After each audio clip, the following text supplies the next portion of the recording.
मु रश्मि रेखा। ये कविता शीर्षक विश्वकर्मा वंदना।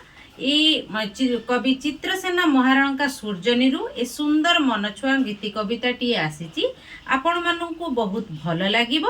शिल्पी आहे विश्वकर्मा तुमे तुम सरी के ही नाही धराधामे उद्योग सभिंक हर्ता हो करता देवगणकर अस्त्र निर्माता प्रभु विश्वकर्मा शिल्परे निपुण पद्मपादे तव करुछु जणाण हंसारूढ़ प्रभु चतुर्भुजधारी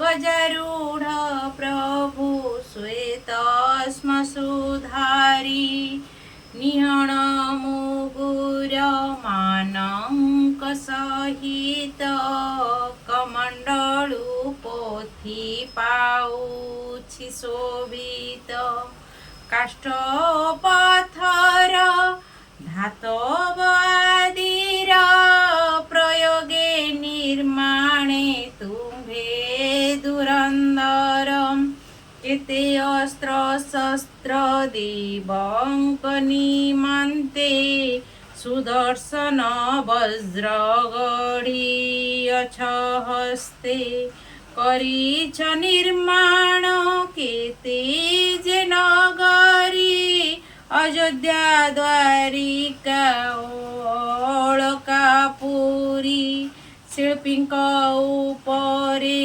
दिय कृपा भरी हसी उठू धरासी से तुमरी गीतरे कहई भक्त चित्रसेन दया करी प्रभु मोगु हरि घेन दया करी प्रभु मोगु हरि घेन दया करी प्रभु मोगु हरि घेन।